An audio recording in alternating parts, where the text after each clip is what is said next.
Doob shoob. There's three of us so far.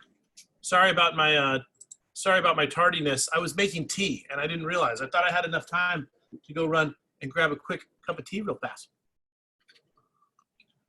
Apparently, I was slacking. All right, everybody, let's make sure my mic is on. Make sure you can hear me. Yes, we've got micage. How's everybody doing today? You're making magic happen? You guys check the hot sheet? I don't know what kind of activities you guys participate in, but every day I check the hot sheet like 2 or 3 times a day, right? Just watch it religiously. Look to see if there's been any price adjustments. More importantly, to look at new listings. And just kind of curious if you guys are looking at the hot sheet. You guys notice anything? Anybody see a phenomenal opportunity? You know, there's only 24 new listings on the market today, which is kind of low for like May, right after Memorial Day. Like normally we would see a lot more than 24. What's the best deal you guys have seen out there? Don't be shy. I ain't gonna bite you. What's the best deal you see on the market? Maybe it's yours. Maybe it's your property. I don't know. Nobody has any deals. We're all in the real estate business and nobody has any idea what a good deal looks like. Really kind of just hurting me right here. It's crushing my soul. All right.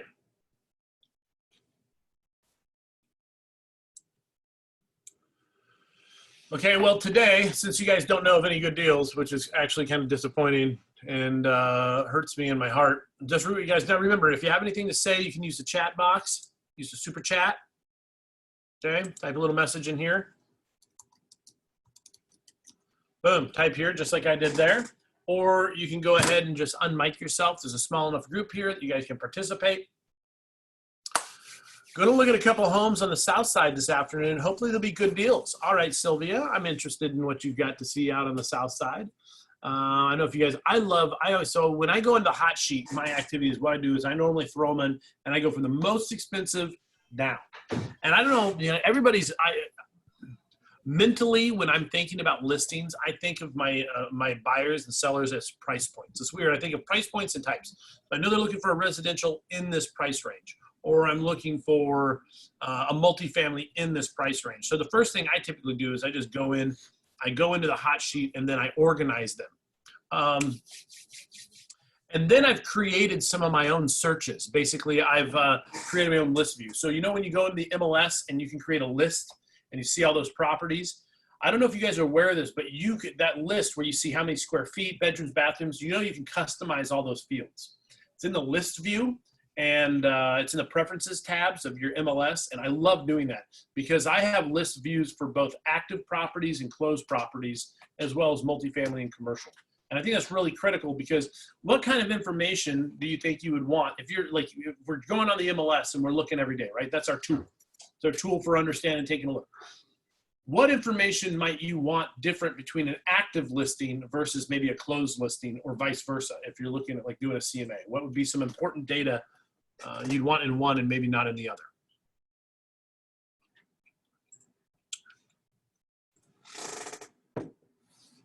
Not everybody at first, not everybody at once. Simmer down now. Sold list price per square foot, that's exactly right. Yeah, if it closed, you want to know what is the average price per square foot.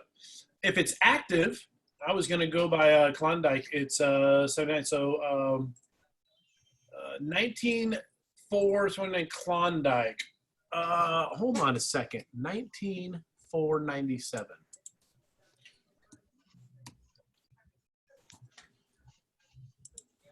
I think I might have to crush your dreams. No, different one. That's a great, okay, gotcha. That is a good price for a little property, $79 a square foot, total equitability opportunity, large house. Good one. I just pinned one on Klondike and I couldn't remember the address. Okay, so you're absolutely right. Was there seller concessions? Average days on market, you might want that for active listings because as you're going through, if you have a client who's looking for something, you know, a property that's been on the market 2 days, they're very unlikely to want to lower the price a lot versus a property that's been on the market 65 days. So sometimes I'll organize those. Maybe I'm doing a CMA on properties and I'm meeting with a seller and I'm going to separate closed sales because this is what a willing buyer paid versus active sales. One of the conversations I like to have with sellers when they're thinking about selling a property, and they're like, well, my neighbor's house down the street sold for. One is, what did it really sell for? Because they get misquoted information from Zillow. But the other thing is to make sure they understand that active properties that are active on the market, are rejected by the market. Listen, I don't care if it's been on there 5 days or if it's been on there 500 days. That property is being rejected by the market until it receives an offer and the seller accepts, okay? So pending and closed sales are actually valuable information on what's selling. And, you know, and active properties are a good barometer of what the competition looks like, but not a barometer that you use to say what you're going to sell your house for or what they're going to get for it. I mean, you can have a, you can have a 1,500 square foot double wide trailer on a half acre somewhere out in Butte with no well and septic, and it's got no roof and the water's caving in, and the guy could be asking $1 million for it. Like, completely ridiculous. It doesn't matter what they're asking for it. Only matters what comes together on a contract. So again, when we're looking at those things, guys, I would really encourage you to look at the hot sheet and just become a steward of the market. Know what the average price per square foot is in different areas. And I can show you what we might do if we get through this real quick. I'm going to show you how I use Flex and some different ways that I do tools. We'll do a shared screen on here. I'll show you how to really dig in deep and pull out some great information for your clients. Okay. So what we're going to do is we're going to focus on, this is session 2, okay? A couple things, housekeeping items before we get started. You guys are using the chat box, that's great. Guys, the MLS has a whole new list of new fines, okay? You should have received that email from the MLS last week, but last week the MLS came out with an update. They updated their whole fines list. It's ridiculous, okay? If you're not familiar with it and what they're doing and how they jacked up all their fines, okay, then I'm gonna, hold on just 1 second. I'm gonna see if I can find that email and share it with you.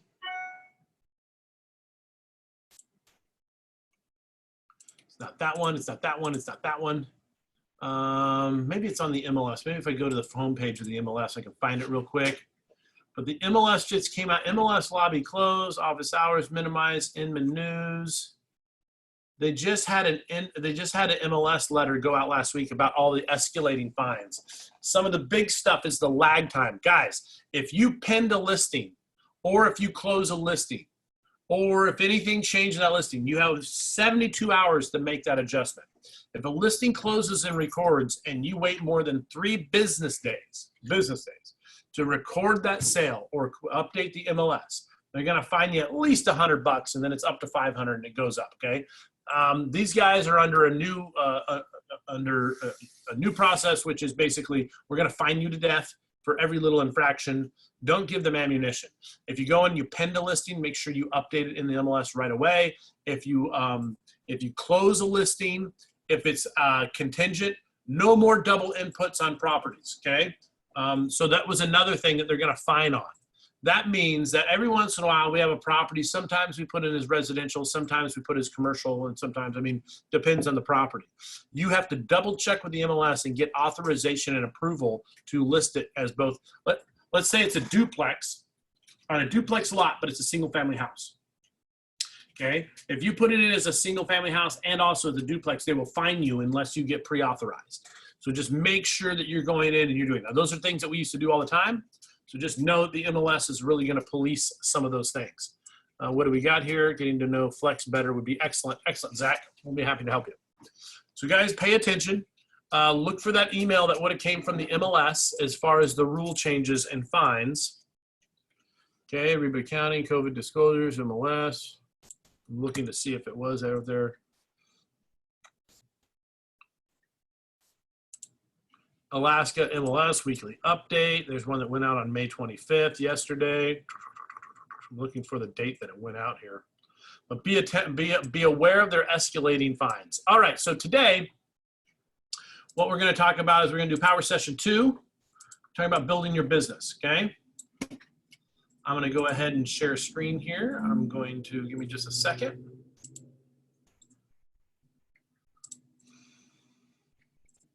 Oh. Let's see if I can fix that. There we go.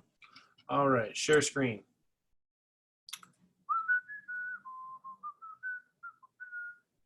Boop, boop, boop, boop, boop, boop.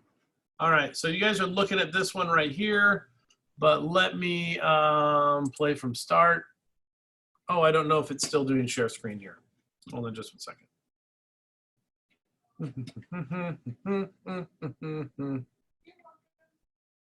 Use slideshow. I imagine are you guys looking at my, hold on just 1 second. Let me do this. We see your slideshow, Kevin. Oh, you see it? Thank you. I can't, when I go to share my screen, I can't see what you're seeing, and so it kills me. All right, guys. So university, but focusing on your sphere. All right, guys.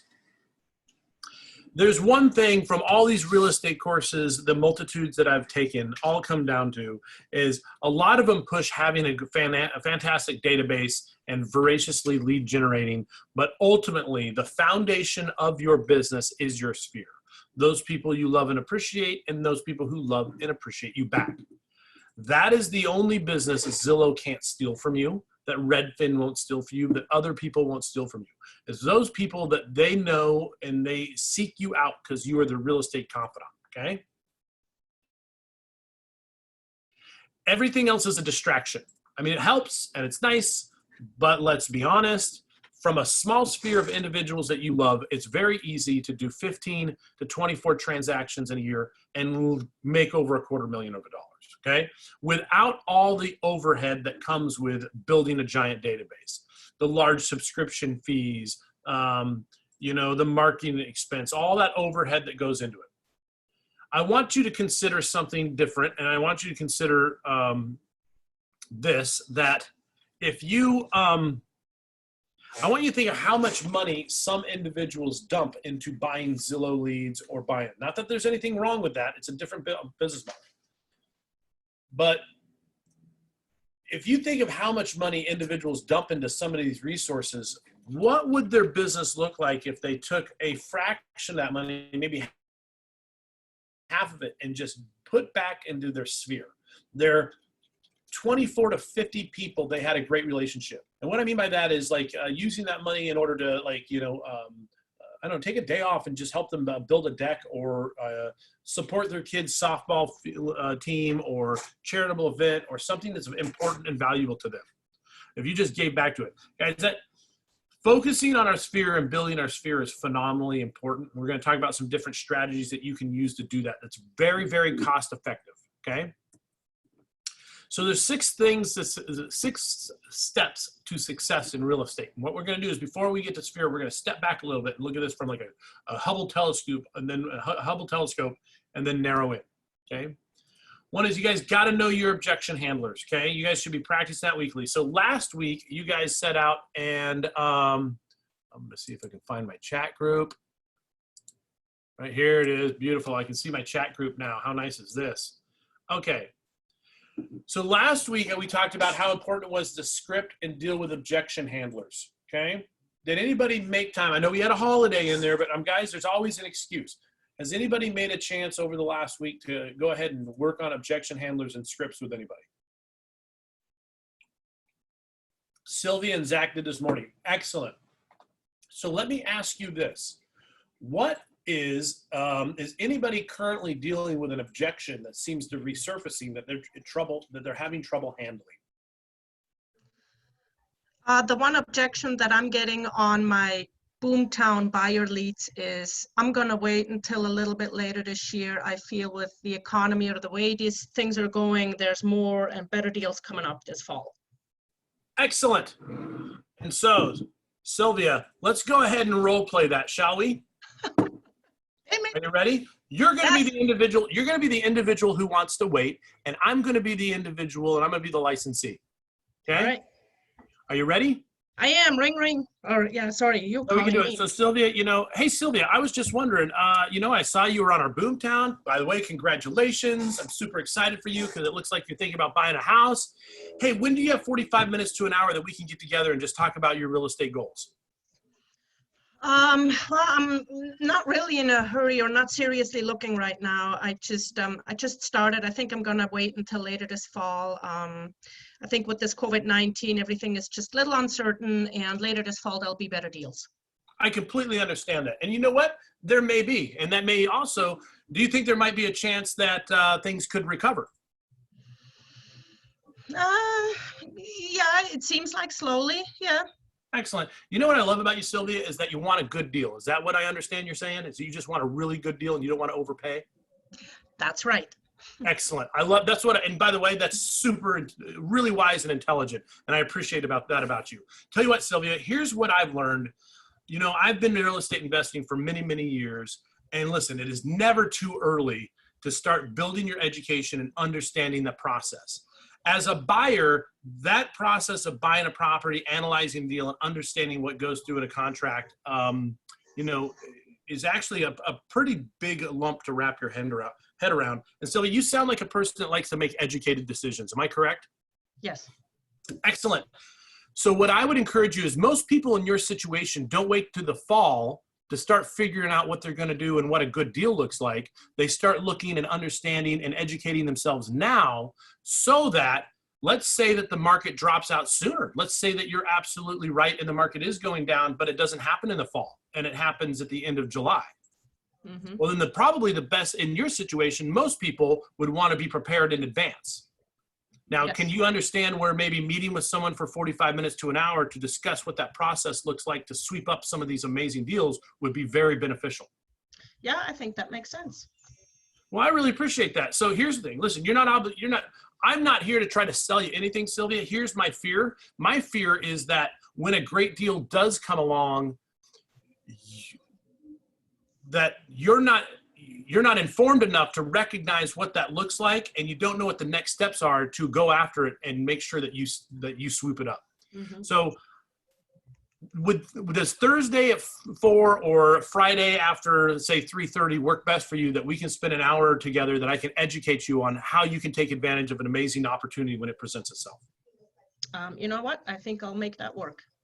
You're supposed to keep shooting me down, Sylvia. You're not I playing, am supposed to keep shooting you down. Let me give you a little. Let me give you guys a little hint when you're doing your role playing. Try to give the other individual at least 4 or 5 objections. Okay. So let me ask you something. You guys work out? Do you ever go to the gym? Have a workout partner? No. All right, but if you did have a gym and you went to a workout partner, okay, or you did Wolverine? What is it? Dog sledding, right? Oh, yeah. How do your dogs, for dog sledding, get really good for dog sledding? Do you just walk them around the block on a leash and just let them walk 100 yards? Oh, hell no. Train them hard. Okay. So guys, if you're doing scripting and role playing and you're not throwing objections at each other left and right to where you have to do the heavy lifting in practice, the reality is that most appointments are not given to you. They take us several phone calls, and it takes chiseling away at it, right? But those are how you develop your objection handling skills. The way you develop objection handling skills is to be thrown a lot of objections. So I'm not saying be rude or be difficult. I'm just saying don't just automatically acquiesce and give someone the appointment. So let's say I said, you know, in a situation like yours and I's, Sylvia, where the individual doesn't meet because they want to wait till fall, and they're like, well, and let's say they shoot me down several times, I would just finally acquiesce and say, you know what, I completely understand it, and I don't want to overpressure you. You know, you have every right to just take your time. Would you be offended if I call you back in a couple weeks, or if I just call you when I find a phenomenal opportunity that I think is just that I would love for you to at least consider? Sure. No, that'd be fine. What if you just flat out asked, well, what do you consider a good deal? There you go. That's an excellent question too, Sylvia. I love that. Okay. You know, you're looking for a great deal. I think that's awesome. So what do you consider a good deal? Okay. Well, here's another one. It's a script that I use on people. I go, hey, Sylvia, can I tell you something? In my experience, there's only one reason why somebody, when presented with a really amazing real estate opportunity, doesn't act on it. You know what that is? No. They don't know what they're looking at. They don't know. Listen, until you've looked at enough properties, until you've really analyzed it, you understand the market, you don't really know what a great opportunity looks like. listen, yes, there might be some great opportunities in the fall. Do you think that there are some amazing opportunities right now in this market as well?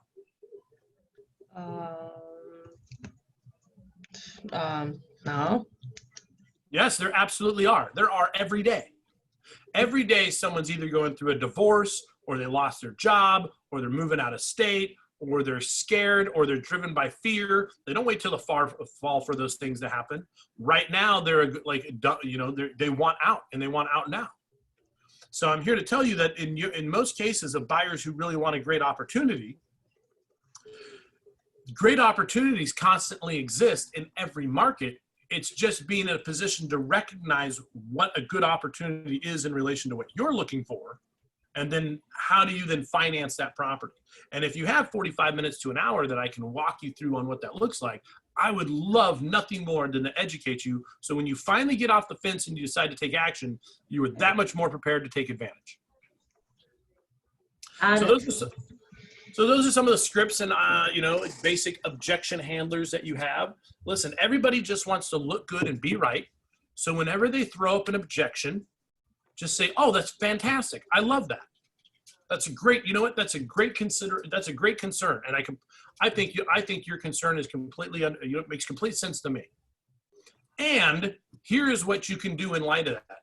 Like, you want to wait to the fall. But what happens if you get to the fall and there's all these great deals, but you haven't prepared yourself to be in a position to make an offer? Then you're going to get beat out because you're not the only one looking for a deal, right? So the key is that we just want to convert them to appointments. Once you meet with someone, you meet with them one-on-one in your office, and you have a chance to have dialogue with them in regards to their specific real estate goals, the chances of them going elsewhere are slim.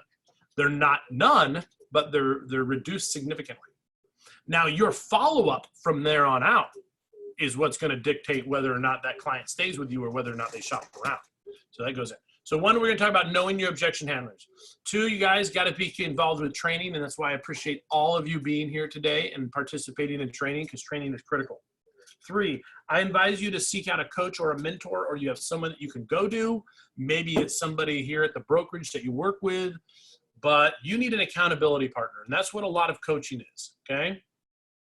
It is too easy in this business to hide. It is too easy in this business to acquiesce to mediocrity, okay? And you all deserve better. So finding somebody to hold you accountable is really, really critical. Four, understand the systems and models and start treating your business like a business. And what are some systems and models we put in place? Guys, it's as easy as just keeping a journal. Keeping a journal of what you do every day and how many hours you were productive, okay? You know, it's amazing to me that we think that we want to make $100,000, $200,000, $300,000 a year in this business, and you want to make a bunch of money, but you're not even willing to track your hours, something that we demand people do when they're making $15 an hour, right? A guy out there mowing a track and right what you already worked on and how many hours you worked. They have to track their hours, but for some reason we act like we're above that. No, you're not. Track your hours, know how much you work, have a schedule. Number five, consistent and persistent. And the reason you have a schedule is so that you can watch it, you can hold yourself accountable, and realize that, guys, this is the thing that kills us in this business. What you do today, okay, will not pay for 90 days. Pay close attention to that. This is not like you go out and work and you get a paycheck at the end of 2 weeks, okay?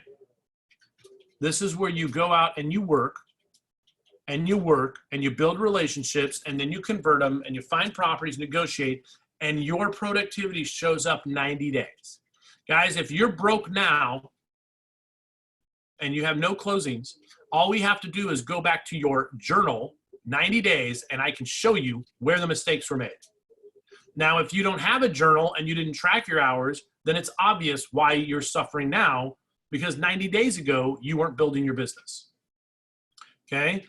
Real estate is a slow growth. It is a slow growth business. You have to be consistent, and you have to be persistent, and you have to track it.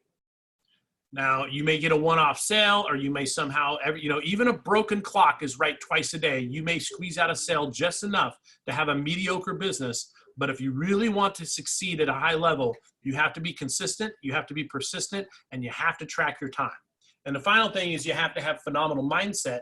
And part of that mindset is just understanding that you deserve better. And so treat yourself and work like you deserve better. And deserve better does not mean taking time. It does not mean operating at a lower level and lower standards. If you were to have a conversation with your children about the life they're living and having high standards, what advice would you give yourself if you were your own child? How would you be dictating at how your life is being run? And I think it's really important on mindset, because on mindset, we have to be able to step outside ourselves and then and critically analyze the activities that we do on a daily basis. Listen, success or failure happen gradually and then suddenly. Think about that for a second. Success and then failure in all things happens gradually and suddenly. What do you think I mean by that?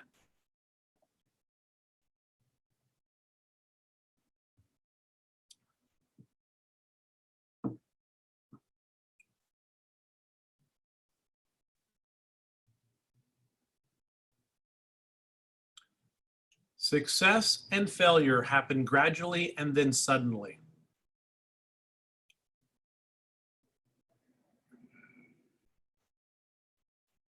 Well, since you guys don't know what that means, I'll tell you. I want you to think of any relationship that didn't work out. There were probably lots of telltale signs along the way until finally you were just frustrated and said that we're not doing this anymore. Or I want you to think of even your budget. Listen, it was not like you just woke up and one day you were broke. It was little decisions you made along the way until, oh, finally, boom, it's all culminating, and now you don't have any money and any resources. Had you gone back 90 days and said, what could I be doing? And look at it, hindsight being 20/20, you could have seen that writing on the wall really, really obvious. Okay, not watching our expenses, spending money on things that you don't necessarily need, not holding your money accountable for investing in things and then not holding it accountable on a monthly basis and thinking, the money will show up. So a lot of things in there. So we see this happens. And part of our mindset is stepping outside ourselves and looking at the decisions that we make on a daily basis so that we don't end up gradually and then suddenly destroying our business. So here's what it is. So first off is understand that the foundation of our business is going to be our sphere of influence, okay? That yes, Zillow leads and all those leads are fantastic. And why do we even call Zillow leads, internet leads? I don't care what it is. Listen, you could you can go into the gym and find people selling stuff off a board on the gym and just grab their phone number there, right? It doesn't matter. But why do we cold call people we haven't met?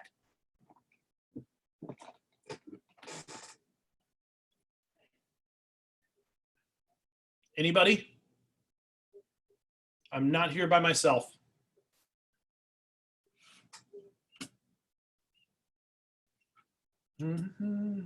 We are looking for new business. All right. Yes, we're looking for more business. I want you to be a little more specific with that, Zach. You say that you want to bring in new business, but is it really just business that we're looking for? What does the top of this screen say?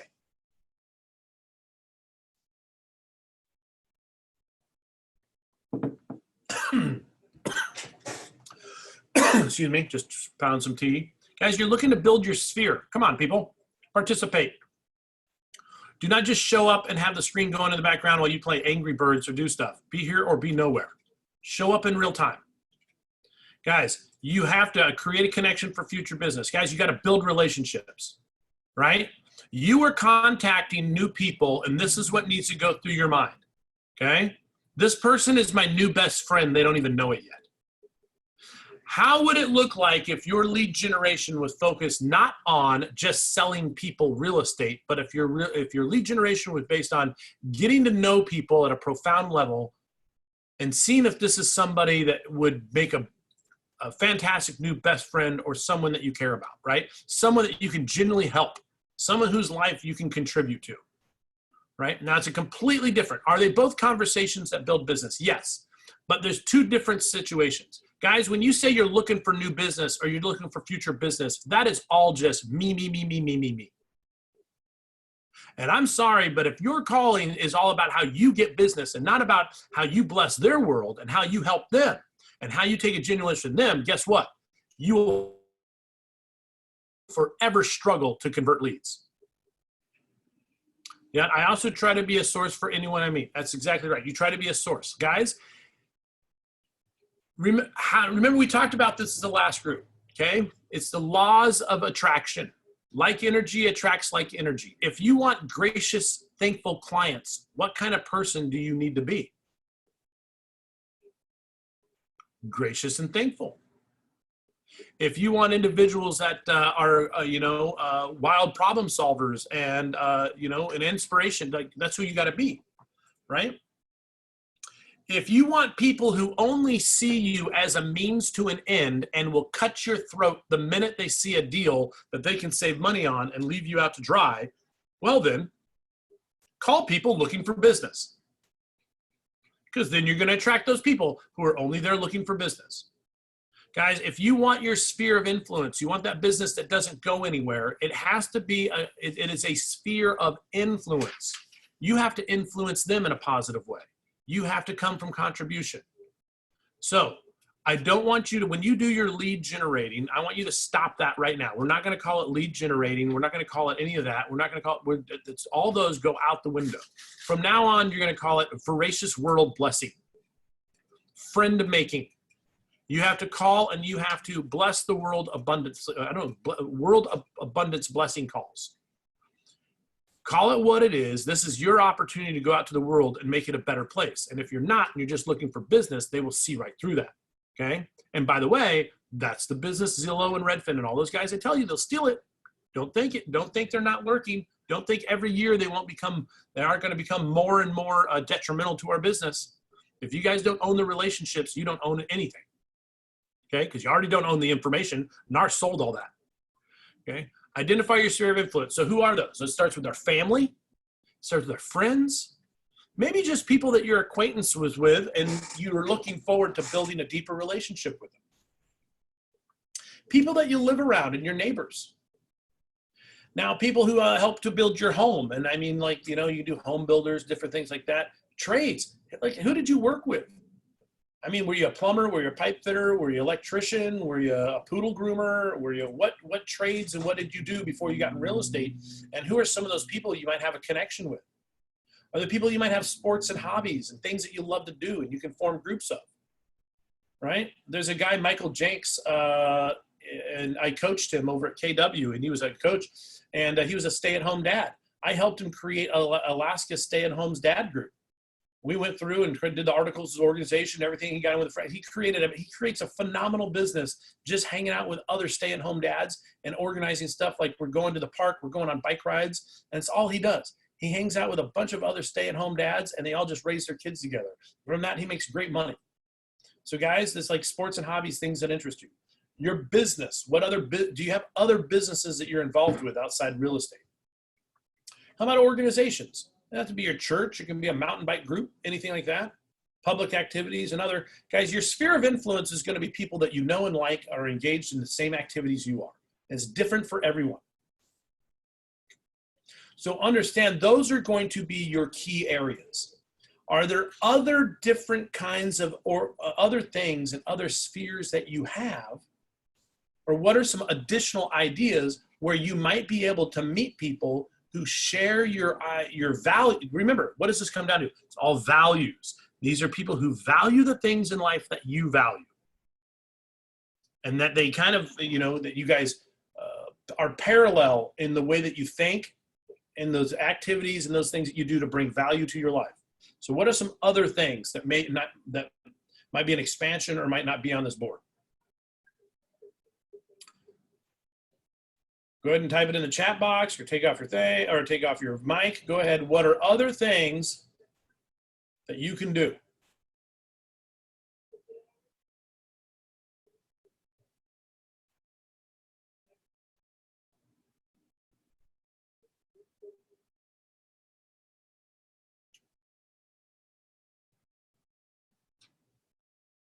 I'm just going to sit here till people participate. All right, door knocking. That's interesting. So that'd be like around your neighborhood and neighbors, or that'd be more of a farming. Do you think door knocking is going to build your sphere of influence? Are there, talk to people in line and genuinely be interested in them. There you go. That's why I don't do the automatic teller. I just meet with people in line. Okay. What are some other trieds and spaces? Shared experiences. Don't let people get away without learning you are in real estate. All right. Yeah, there you go. So be that individual to help them with real estate needs. So here's some more examples. We talked about trades and sports. I still get direct mail pieces. Does that work? Okay, so here, we're gonna stop share for a second. Okay. You should be looking at me. I'll share screen here in a minute. I want you to imagine that it's a funnel, right? I want you to imagine that out there in the world are all these people out doing their things.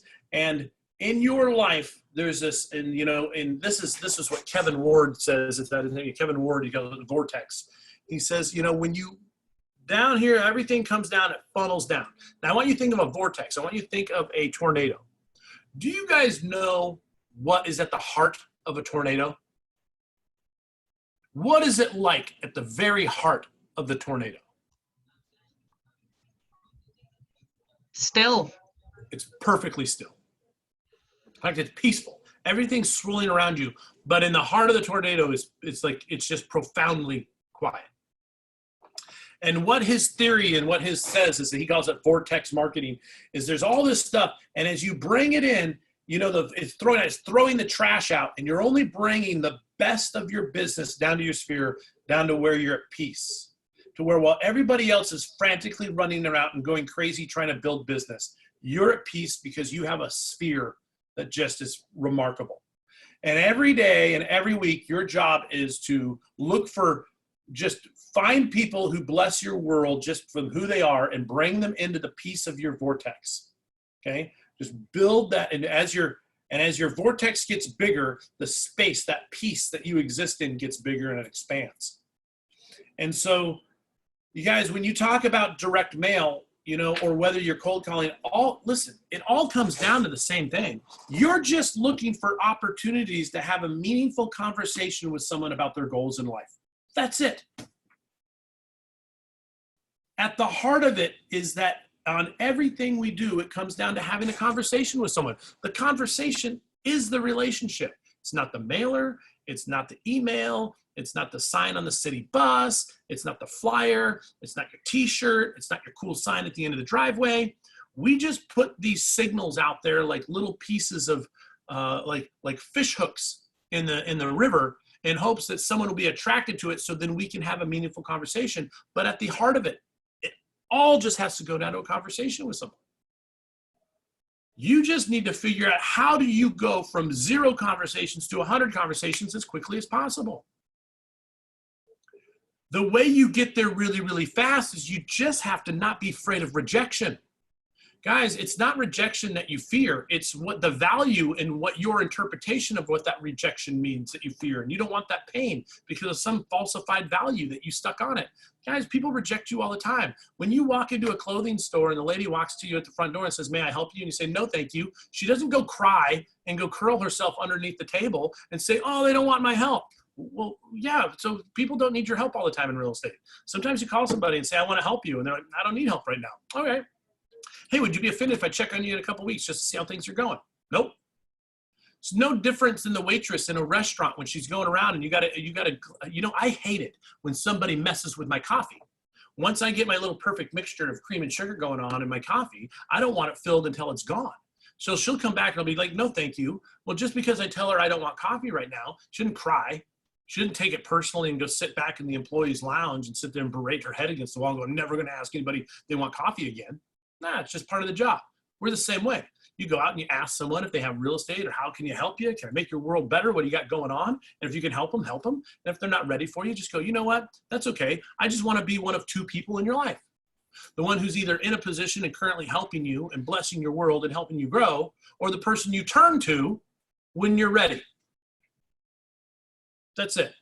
Either the one who's currently helping you or the one you turn to when your circumstances change and you're ready. That's all. I'm either the one pouring coffee in your cup or the one that you, when you need coffee, you call. And remove the fear of rejection out of it and go out there and just meet as many people as you can. And those mailers and that stuff and all that crap that you spend way, way too much money on, guess what you could do? You could do all that for, you could do it, it costs you no money. It costs no money to go generate leads and build a sphere. Okay? He says, Zach says here, talk about your workday without directly asking for business. Guys, when you take an interest in other people, they will take an interest in you. Right? Say, hey, what do you do for, oh man, that's awesome. That's cool. That's great. Like, what about your family? They forward family, occupation, recreation, dreams. Tell me about your family, man. That's awesome. You got kids? Oh, dude, I love, you know, I had a son. I love that age. That was great.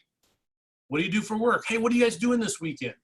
What do you guys plan? You guys plan any vacations for the summer? Oh, that's awesome. I'd love to go there. Palawan Island in the Philippines. I hear that's stunning.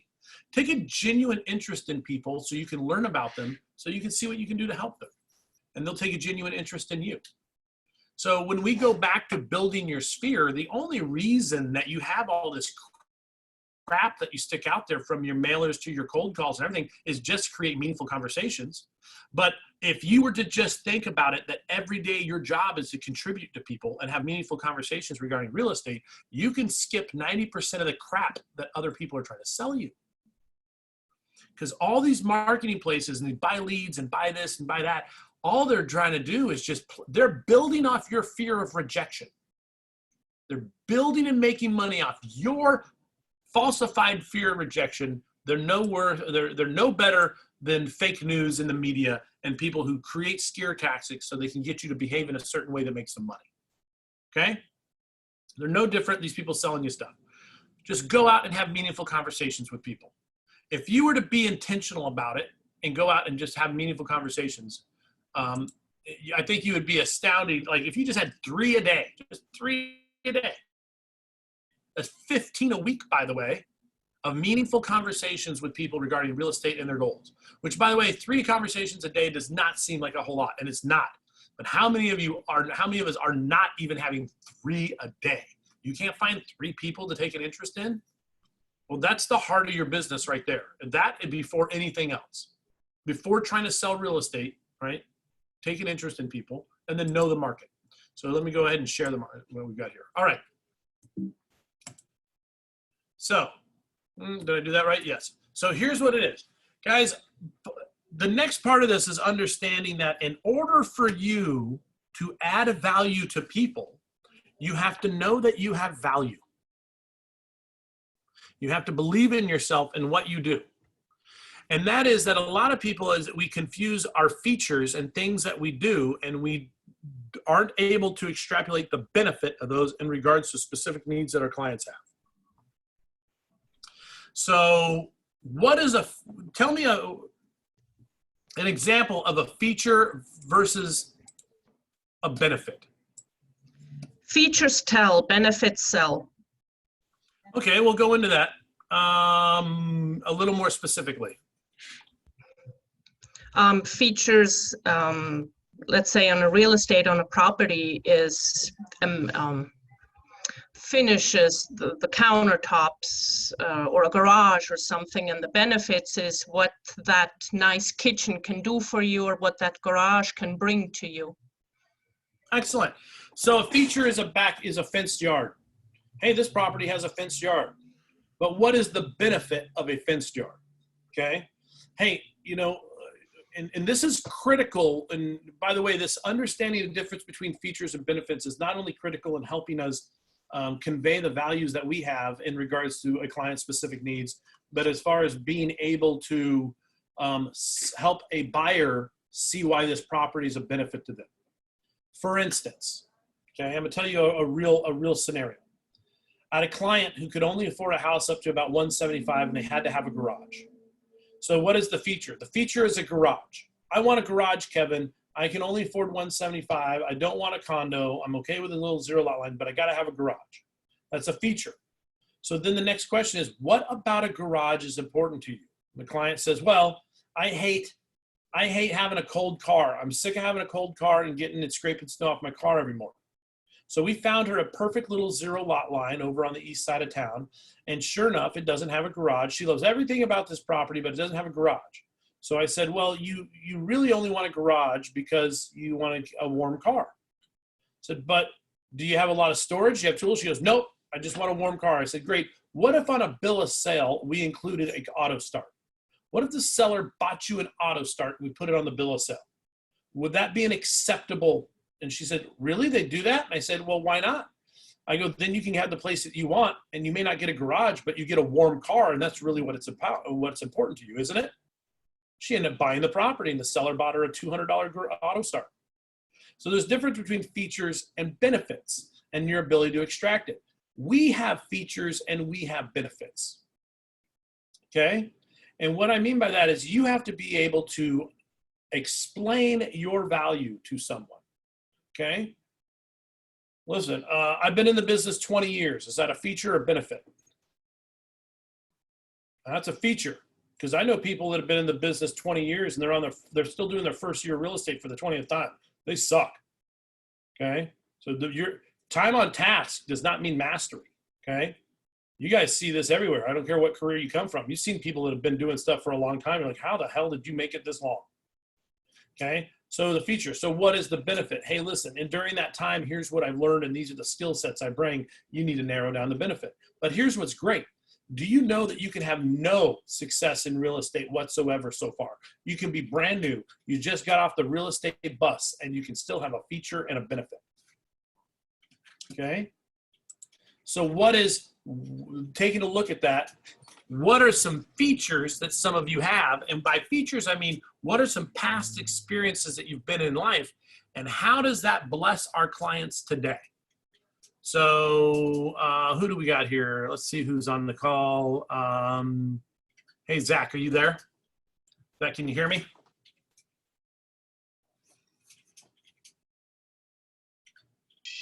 Yes, I can There hear he you. is.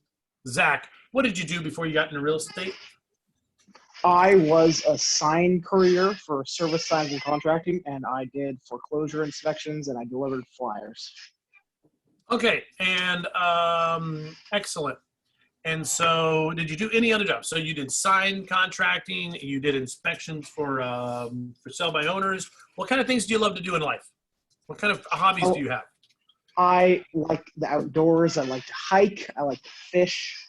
I like to play Frisbee, ultimate Frisbee. You know, I enjoy hanging out with my friends. All right, so most of the same things. Alaska stuff. You went on a big fishing trip to Yakutat, right? You went and got caught in the rain. Yes. And what about your family? How many, you got any brothers and sisters? Yep, one brother. Well, you got one brother, older or younger? Younger. All right, excellent. So when we listen to Zach's life story here, is it possible that in the course of his life, these things that he's done, he's attributed and he's some characteristic traits that are going to benefit him in a real estate business? Yes, absolutely. And so then the question becomes, how do we convey that and how do we put that value proposition in? So Zach, do you have a unique value proposition that you use with your clients? You know, I just started creating one. We talked a little bit about this last week. Right. The unique value proposition that I've come up with is that I have a unique key into the market because I analyze deals based upon an investment perspective, and I'm able to sort through things and come at things from a different angle than your average agent. So I'm going to be able to really align the kinds of deals that I'm looking for my clients with what their life is going to need at the moment. And I find that when people see that you have an angle at which you're approaching things, it helps, especially when they're confident with you. All right. So, Zach, thanks for sharing that. And let's reverberate. So, Zach's brand new. He's been in the business about a year. Is that correct, Zach? Yes. About a year. And he's, because he's a younger guy, he's in his mid-20s. He may not have, a couple master degrees or another career he can pull off of. But guys, it doesn't matter. Because if I were in Zach's shoes, it's not about the feature. It's about the benefit of my life and what I've been through and how it benefits you. So one of those questions Zach would say is, Zach would just say, you know, I would say, my unique value proposition, if I were Zach, would sound something like this. You know what? The truth is, yes, I haven't been in this business that long, and that's why, and here's why it's a benefit to you. I have discovered, and perhaps you've seen this in your life, there's people been doing something so long, they just don't learn anymore. Well, I'm here to tell you that I am voraciously curious, and I ferociously ferociously inspect and research all things. And isn't that the kind of person you want for you? Someone who's going to work hard and show up and not lay upon their laurels or lay upon the fact that they've been doing this for so long they don't have to learn anymore. Well, guess what? Man, I don't have 80 clients that I got to help on a daily basis. I have you, and I have a handful of individuals, and you're going to get that much more time, energy, and passion in resolving your real estate goals. Does that sound like something that's beneficial to you in your search for a property? Right? So again, the tendency is we seem to think that our features dictate who we are, but they don't. Because everything that we've done in life has some sort of benefit in relation to that client's needs, and that's what you have to articulate. So your unique value proposition is always have to go back on what has your life experience taught you, and how does it benefit that person? Again, mine when construction was that, listen, I'm not a sales guy, I'm a construction guy. And so, you know, listen, coming from construction, I learned some things. You got to have a plan. You got to surround yourself with problem solvers. You got to trust in God, but work like it's up to you. And finally, you got to be wildly optimistic, and you can't give up, because you can't start building a hospital and give up halfway through and go, guess we're not building this hospital. It's way harder. Let's just go find another hospital to build. No, it doesn't work that way. You got to be a problem solver, and you got to work with other trades. You got to work with other people, right? Because inevitably we've got to get this done. And I bring that hard work and that dedication and that passion that I put in construction, that ability to form a plan and follow a plan through, form and build a team. And I bring that to you, okay? Ability to build a business. And so again, you guys, every one of you has to be able to articulate your value. Okay, so every one of you has to be able to articulate your value. You know, I know Val, she came from property management. She can say, listen, I have to deal with tenant issues. Val's owned a bunch of investment properties. She'd be saying, I've dealt with this before. You understand, I'm not, you know, Val would be saying, Val Rich, she'd be value proposition. I've dealt with this. I've been a real estate investor for years. I've had good properties and bad properties. I've dealt with all kinds of stuff. And that depth of knowledge that you will never find in a textbook. Listen, I got it all right up here. And when you hire me, you get all this at your disposal. And isn't that something that you want for you on your real estate goal? Don't you want somebody who's had some experience in life and had to get through that? Yes. Okay. So we all have different things that we've been through. We all have different strengths and weaknesses, and it's to be able to convey that. And that's a very important trait, because if you can't tell people why you're valuable, then you're going to leave it to their imagination to try to make it up for you. Now, sometimes it's okay to tell people what you can do for them. All right, so let's go back to the screen share real quick. All right, so the feature and benefit. And so what you're going to do is you go through this, is you take your features, you put them in the big bubble, and then you write what are the benefits of those things, and you try to come up and articulate a nice plan of what of a unique value proposition. Okay, so next. You guys, this goes back to having conversations with people, and that as we have conversations, this is the key to your business. Guys, do you get it so far that it's critical for you to be having conversations with people regarding real estate? Do you get it yet? It's sinking in, because every conversation you have has a meaning, and your success or failure in any and every relationship. It's supposed to say any and every relationship happens one conversation at a time, okay? The conversations are the relationship. You guys are trying to avoid conversations through mail outs and this different stuff, and it doesn't work. It never does. Your clients and your listings that haven't sold, you can't put off those conversations. Now, don't think I'm not without guilt in some of these situations, okay? There are some people I just prefer not talk to because their love language is complaining. All right? Doesn't mean you can't still have a conversation with them. So just understand that if you're avoiding the conversations in life that are necessary, then you're just avoiding life. You're just avoiding reality. So you might as well just go out there and make it. And your interpretation of what those mean are completely up to you. They can either be positive or they can be negative. You know, two people can have the exact same conversation and walk away with completely different meanings. All right? But ultimately it needs to occur. So you guys have to be calling people, and you have to be coming from gratitude and thankfulness. Okay? Oops, let me go ahead and slideshow. Okay. So it's to understand, how do we build that, and we build that into our sphere, right? How are we doing on times? Right at noon? Okay, so now what I would like to do is, I like people not just to sit here and learn, I want you guys to take action. So my question for you is, listen, we got a short week. It's already Tuesday, all right? What activities are you willing to dedicate yourself to over the next week that is going to help you build your business and help you, help you grow your sphere? What activities are you willing to dedicate yourself to?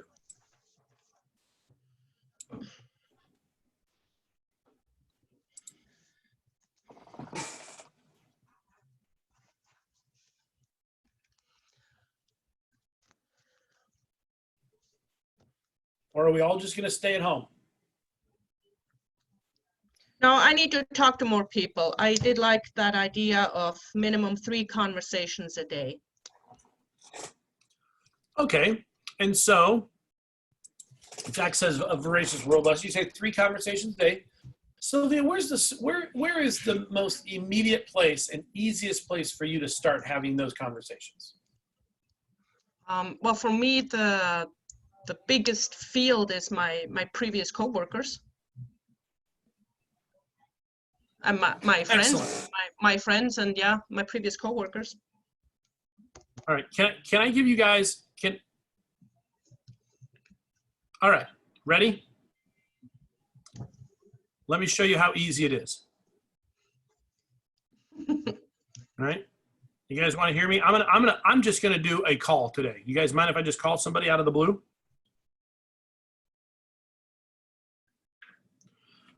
Here's how it works.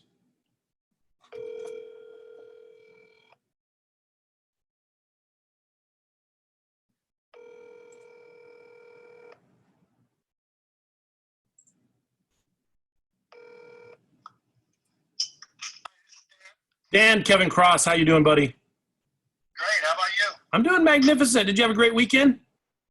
I did. How about you and Smeta? Oh, we're doing magnificent. Hey, man, you know what? Actually, I just have a minute, but I was just working here and I was thinking about you. I just gave your name to another person. I just really appreciate how awesome a job you do, man. Like, you're just great to deal with. Like, you do such a great job, and I don't know if you get this very often, but actually I don't need anything other than just tell you kick ass. I appreciate you, man. Wow. Great. Well, that's really nice for you to say that. I appreciate it. No, man, I appreciate you greatly. And, I always got your back. If there's anything I can ever do for you, Dan, I just want to let you know I'm your easy button, buddy. Wow, man. Well, you just made my day. Thank you. Ah, that's all it's about, man. Well, hey, you know where to reach me if you need anything. I'll keep your mind, and I'll keep you at the top of my list. Actually, it's funny you should mention, they are pulling some fencing and some crap off that property over there on Turdwater, and might have a load for you a little later this week. But I know where to reach you when I need some help, bud. Very good. And talk to your wife. I still, in the back of my mind, I still know she needs some help at the warehouse. So. Yeah, we'll get that. That's mostly my fault. I have a metric shit ton of stuff there I need to get out of the way. That I need to make a decision on. And it's not fair for you to go out there and say, what do I do with Kevin's garbage? So I'll figure it out. But Dan, I appreciate. Well, we'll get that plan, but I don't want to leave her out of the loop because, I started with her and she's such a nice woman, and now it seems like I'm just with you. So just let her know that I haven't forgot about her, okay? I don't do, well, we do, yeah, I don't make any decisions without checking them by her first, but. Well, you're a smart man. Yeah, I appreciate it. Well, if you know anybody, and likewise, if you know anybody that needs any real estate help, man, you know where to reach me. But I just really appreciate you, man. You kick ass. All right. Well, thank you. You have a great day. Thanks again. Later, Dan. Bye-bye. Okay. So that's literally all it is. Now, if can you make 3 of those phone calls a day where you just call people and let them know you appreciate them? Now, Dan is just a guy who picks up trash. Like if you have a property and someone left a couch there or they left something, he just goes and picks up trash and cleans up around my apartment buildings, which happens all the time. Someone dumps a mattress or dumps something outside a dumpster. Dude, I don't want to go deal with that. So I have a guy who handles that. But by the way, did you hear him? Like, oh man, thanks for thinking of me. Now, let me ask you, if I call him every couple of weeks just to check in on how he's doing and let him know that he's awesome, send him business here or there, do you think that guy, when he knows somebody who has a real estate need, that I'm going to be the first person he calls? Absolutely. So this is how, if you don't do this today, these conversations we have today, that's how it shows up 90 days from now. Because Dan's going to be cleaning somebody's yard. He's going to be doing something, and someone's going to be like, yeah, I need a guy to haul trash. I got your name, and gosh, I've been thinking about selling this place. I'm trying to clear it out. And who is Dan going to send those people to? Well, you should talk to my buddy Kevin. All right? So is there another person? What else is that phone call? Do you guys know a painter? Do you guys know a house painter? Do you know a guy who does handyman services? Who does your mechanics and fixes your car? Do you have an accountant who does yours? Who's your CP? Like, who are the lady who does your hair? Don't call them and ask them for business. Just call and say, I was thinking about you and I care about you. Those are the phone calls. Okay? And so if you were to do 3 of those every day and you were just intentional about it, guys, I'm here to tell you your world is going to explode. All right? And in a good way. All right, well, we're wrapping up today. Again, regarding the contract stuff, yes, that's easy and actually be fun. By the way, what's Dan's number? And I'll send you Dan Vogel's number. He's awesome. You know, usually like including the dump run, like someone dumps off like appliances or a couch, it's literally like $50 to $70 for him to drive out, load up big bunches of furniture that's been abandoned, haul it to the dump and take care of everything for me. Like it's so cheap, it's ridiculous. But I'll get you Dan Vogel's information. And guys, pay attention to that MLS. They got new fines out there. Make sure that if you didn't see it, that you go back and find the email for it. But the MLS sent out that new sheet last week, which is their whole list. Or you call the MLS if you can't find it. But familiarize yourselves on the new fines that are coming out, because they just jacked up the fines on a bunch of stuff, and as well as created some other things, particularly having stuff into the MLS within 72 hours. So you pinned it, you close it, whatever it is. You got 3 business days to make sure that stuff is changed in the MLS. Otherwise, they're just going to fine you. And there's a couple other things as far as misleading stuff, but you got to read all through that. But anyway, guys, so that's power session number 2. If you guys have any other questions or concerns, you know how to reach me. Class is over. Class dismissed.